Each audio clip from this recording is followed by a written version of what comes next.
బంగ్లాదేశ్లో పరిణామాలు రోజురోజుకు ఉధృతమవుతున్నాయి. భారత వ్యతిరేక సెంటిమెంట్ పెరుగుతోంది.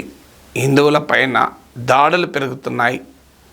ఎందుకు బంగ్లాదేశ్ మరోసారి భారత వ్యతిరేక డెన్గా మారిపోతోంది అని ఈ ఆందోళనతో పాటు ఒక ప్రశ్న కూడా ఉత్పన్నమవుతుంది. మన ప్రభుత్వాలు షేక్ హసీనా పైనే ఆధారపడడమే ఇందుకు కారణమా? ఒక దేశంతో సంబంధాలు కాకుండా ఒక నాయకునితో, ఒక నాయకురాలితో, ఒక పార్టీతో సంబంధాలు పెట్టుకోవడం వల్లనే ఈ పరిస్థితి ఏర్పడిందా అనే ప్రశ్న మనకు ఉత్పన్నమవుతుంది. అలాగే ఆయా దేశాల సమాజాల్లో ప్రజలలో వస్తున్న మార్పుల్ని గమనించకుండా ప్రజల అభిప్రాయానికి భిన్నంగా పాలకుల పక్షాన ఉండడం కూడా భారతదేశానికి నష్టం చేసిందా? ఇది ఇప్పుడు ఫారిన్ పాలసీ సర్కిల్స్లో జరుగుతున్న చర్చ. అయితే ఇది మోడీ బంగ్లాదేశ్ విధానం అని మాత్రమే అనలేము మనం. ఎందుకంటే మోడీ 2014లో పవర్లోకి వచ్చాడు. అంతకు ముందు నుంచి కూడా షేక్ హసీనా బంగ్లాదేశ్ ప్రధానిగా ఉన్నారు. మన్మోహన్ సింగ్ ప్రభుత్వ హయాంలో కూడా బంగ్లాదేశ్లోని అవామీ లీగ్ ప్రభుత్వానికి భారతదేశ ప్రభుత్వానికి మధ్య సత్సంబంధాలు ఉన్నాయి. షేక్ హసీనా మొదటి నుంచి కూడా ప్రో ఇండియన్. సో అందువల్ల అక్కడ మోడీయా, మన్మోహన్ సింగా, బీజేపీ, కాంగ్రెస్ అనేది లేదు. ఆ మాటకొస్తే 75లో నేను గతంలో కూడా వీడియోలో చెప్పాను, షేక్ ముజిబుర్ రెహమాన్ కుటుంబం మొత్తాన్ని హసీనా, రెహానా, ఇద్దరు సిస్టర్స్ మినహా అందరినీ చంపేసిన రోజు కూడా ఇందిరాగాంధీ నాయకత్వంలోని కాంగ్రెస్ ప్రభుత్వమే షేక్ హసీనాకు ఆశ్రయం ఇచ్చింది. అందువల్ల దశాబ్దాలుగా భారత విధానం చాలా స్పష్టం.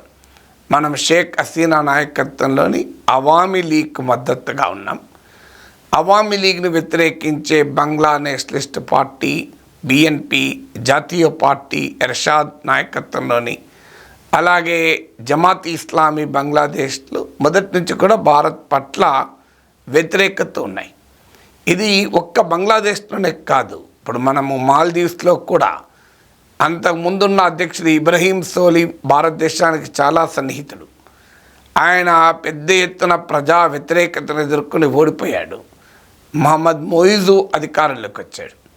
సహజంగానే ఇబ్రహీం సోలీకి మద్దతుగా భారతదేశం ఉంది కనుక మాల్దీవ్స్ల ప్రజల తీర్పు కూడా భారత్ వ్యతిరేక సెంటిమెంట్ను బలోపేతం చేసింది. మళ్ళీ ఇటీవల మహమ్మద్ మొయిజు కొంత భారతదేశంతో కూడా సంబంధాలపైన ఆసక్తి చూపుతున్నాడు. మాల్దీవ్స్కి అవసరాలు ఉన్నాయి కనుక మోడీ ఈ 3వసారి ప్రమాణ స్వీకారానికి కూడా వచ్చాడు. కానీ Mohammed Muizzu India out campaign పైనే ఎన్నికలు గెలిచాడు. ఇప్పుడు నేపాల్లో కూడా ఇప్పుడున్న ప్రధానమంత్రి, ఇప్పుడు ఇటీవల అధికారంలోకి వచ్చిన మీ ప్రధానమంత్రి కూడా భారత్ వ్యతిరేకి. సో నేపాలీ కాంగ్రెస్ భారత్కు అనుకూలము, కానీ communist party of Nepal, United Marxist Leninist CPN UML, మరీ ముఖ్యంగా ప్రస్తుత ప్రధానమంత్రి మనకు వ్యతిరేకం. సో అందువల్ల ఈ ప్రాబ్లమ్స్ ఉన్నాయి. అదే ఇప్పుడు నేపాలీ కాంగ్రెస్, కమ్యూనిస్ట్ పార్టీల కోయలీషన్లు కూడా ప్రభుత్వాలు ఉన్న సందర్భాలు ఉన్నాయి. సో నేపాల్లో కూడా భారత్ వ్యతిరేకత అనేది కేపీ శర్మ ఇప్పుడు ప్రధానమంత్రి, ఆయన మనకు వ్యతిరేకంగా ఉన్నాడు. సో అందువల్ల ఇలా నేపాల్, మాల్దీవ్స్, ఇలా చాలా దేశాల్లో కూడా మనకు భారత వ్యతిరేక, భారత అనుకూల రాజకీయ శక్తులు ఉన్నాయి. సో ఈ పరిణామం భారతదేశం బలమైన పొరుగు దేశం కావడం కూడా ఇందుకు కారణం కావచ్చు. అందుకే మీకు నేపాల్, బంగ్లాదేశ్, మాల్దీవ్స్లో ఈ పరిణామం చూసాం. కానీ మనం ఏమైనా మిస్టేక్ చేశామా? ఒక్క రాజకీయ పార్టీ పట్ల, ఒక్క ప్రభుత్వం పట్ల మన అనుకూలంగా ఉండడం వల్ల మన ఇంట్రెస్ట్లు దెబ్బతిన్నాయా అనే ప్రశ్న ముందుకు వస్తుంది. ఒక రకంగా బంగ్లాదేశ్ విషయానికి వస్తే మన వీఆర్ యాక్సిడెంట్ ఆఫ్ హిస్టరీ. అది మనం ఏమీ చేయలేని పరిస్థితి. ఎందుకంటే మనకు పాకిస్తాన్ శత్రు దేశము. పాకిస్తాన్ ఆర్మీ తూర్పు పాకిస్తాన్లో ఊచకోత సాగించింది. దానికి వ్యతిరేకంగా పెద్ద ఎత్తున ప్రజలు తిరగబడ్డారు. షేక్ ముజిబుర్ రెహమాన్ నాయకత్వంలో బంగ్లా విమోచన పోరాటం జరిగింది. ఒకవైపు ఏమో భారత దేశ వ్యూహాత్మక ప్రయోజనాలకు కూడా ఇమిడి ఉన్నాయి. బంగ్లాదేశ్లో ఊచకోత జరిగింది. పెద్ద ఎత్తున భారతదేశంలోకి బంగ్లా శరణార్థులు వచ్చారు. ఈ ప్రాక్టికల్ సిచ్యువేషన్లో మనం బంగ్లాదేశ్ విమోచనకు మద్దతు ఇచ్చాం. సో బంగ్లాదేశ్ విమోచనకు మనం ఎప్పుడైతే మద్దతు ఇచ్చామో బంగ్లాదేశ్ స్వాతంత్రాన్ని వ్యతిరేకించే రాజకీయ శక్తులు, మరీ ముఖ్యంగా పాకిస్తాన్ అనుకూల రాజకీయ శక్తులు బంగ్లాదేశ్లో మొదటి నుంచి బలంగా ఉన్నాయి. వారు మన దేశాన్ని వ్యతిరేకిస్తూ వచ్చారు. సో అవామీ లీగ్ నాయకత్వంలో బంగ్లాదేశ్లో స్వాతంత్ర పోరాటం జరిగింది కనుక షేక్ ముజిబుర్ రెహమాన్, ఆ తర్వాత ఆయన కూతురు అవామీ లీగ్ నాయకత్వం వహించారు కనుక షేక్ హసీనాతో అవామీ లీగ్తో మనకు ప్రత్యేక అనుబంధం ఆటోమేటిక్గా ఏర్పడింది. దాని ఫలితమే ఇతర ప్రతిపక్షాలు, బంగ్లా నేషనలిస్ట్ పార్టీ లాంటి పార్టీలు మనకు వ్యతిరేకమైన వైఖరి తీసుకున్నాయి. అందువల్ల అనివార్యత, ఒక రకమైన హిస్టారికల్ ఇనవెలబిలిటీ, చారిత్రక అనివార్యత కూడా మనం బంగ్లాదేశ్లో షేక్ హసీనా వైపే ఉండాల్సిన పరిస్థితికి నెట్టివేయబడ్డాం. So that is an historical necessity, an accident of history. రెండవది, అక్కడ పాకిస్తాన్ అనుకూల రాడికల్ ఇస్లామిస్ట్ శక్తులు బంగ్లాదేశ్ సమాజంలో బలంగా ఉన్నాయి. బంగ్లాదేశ్ రాజకీయ వ్యవస్థలో బలంగా ఉన్నాయి. జమాతీ ఇస్లామీ బంగ్లాదేశ్ లాంటివి ప్రత్యక్షంగానే ఇస్లామిక్ రాడికల్స్, బంగ్లా నేషనలిస్ట్ పార్టీ లాంటి పార్టీల వెనకాలకున్న కూడా ఇస్లామిక్ రాడికల్ మతవాదులు బలంగా ఉన్నారు. సహజంగానే వారు సెక్యులర్ భారతదేశాన్ని అంగీకరించారు. పాకిస్తాన్లో ఏ ఇస్లామిక్ రాడికల్స్ అయితే ఉన్నారో బంగ్లాదేశ్లో కూడా వారు అవామీ లీగ్ ప్రత్యర్థి శిబిరంలో ఉన్నారు.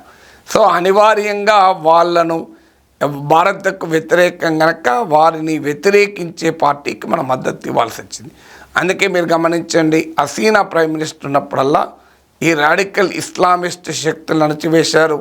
బంగ్లాదేశ్లో హిందువులకు రక్షణ కల్పించారు. నార్త్ ఈస్ట్ తీవ్రవాద సంస్థలు, ఉల్ఫా లాంటి సంస్థలు బంగ్లాదేశ్ నుంచి కార్యకలాపాలు జరపకుండా ఆపారు. ఇవన్నీ భారతదేశ దేశ భద్రతకు కీలకమైన అంశాలు.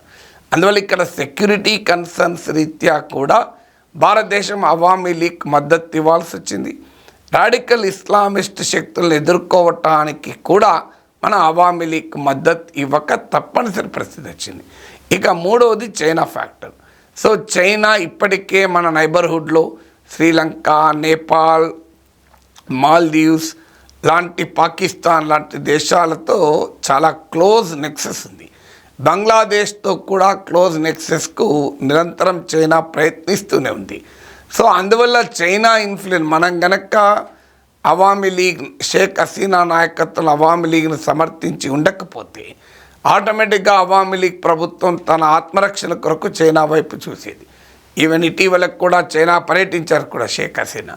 జింపింగ్ అపాయింట్మెంట్ కూడా దొరకలేదు. ఆ పర్యటన ఒకరోజు ముందేనే ముగించుకొని రావాల్సి వచ్చింది. అందువల్ల పాకిస్తాన్కు చైనాకు మధ్య ఉన్న నెక్సెస్ కూడా అవామీ లీగ్ పట్ల చైనా, షేక్ హసీనా పట్ల చైనా కాస్త విముఖంగా ఉండటానికి కారణమైంది. వాస్తవంగా అమెరికాకు షేక్ హసీనాకు పడదు కనుక చైనాకు షేక్ హసీనా నేచురల్ అలైక్ కావాలి. కానీ చైనాది, నేను గతంలో కూడా చెప్పాను, బ్యాంబూ డిప్లొమసీ అంటారు. వాళ్ళ పునాది వాళ్ళ నేషనల్ ఇంట్రెస్ట్లో ఉంటుంది. ఇక ఎటంటే బెండ్ అవుతూ ఉంటారు. సో అందువల్ల అక్కడ అమెరికా వ్యతిరేక షేక్ హసీనా ఉన్న తన మిత్రదేశమైన పాకిస్తాన్ వ్యతిరేకత ఫ్యాక్టర్ కూడా ఇందులో ఉంది. కారణం ఏదైనా అవామీ లీగ్ ఇండియాకు కూడా క్లోజ్గా ఉండడం కూడా బహుశా చైనాకు నచ్చి ఉండదు. అందువల్ల భారతదేశం కనుక న్యూట్రల్గా ఉంటే బంగ్లాదేశ్ పరిణామాల్లో షేక్ హసీనా బలహీనపడి radical Islamist forces, pro Pakistan forces బలపడే ప్రమాదం ఉంటుంది.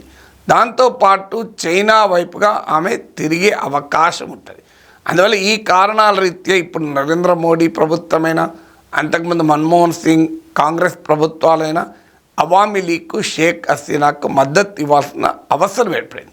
అయితే ఇలా మద్దతు ఇచ్చినప్పుడు కూడా ఒక మిత్రదేశము, ఒక మిత్ర ప్రభుత్వము, ఫ్రెండ్గా ఉన్న షేక్ హసీనాను మనము హెచ్చరించాల్సి ఉండే, ఇండియాకున్న ఆ క్లౌడ్ రీత్యా మనం కొంత ప్రెషర్ పెట్టాల్సి ఉండే, హెచ్చరించాల్సి ఉండే, బంగ్లాదేశ్లో మారుతున్న ప్రజాభిప్రాయాన్ని అంచనా వేసి బంగ్లాదేశ్ నాయకురాలుగా హసీనా ఉన్నప్పుడు ఆమెను అప్రమత్తం చేయాల్సి ఉండే అనేది ఒక వాదన.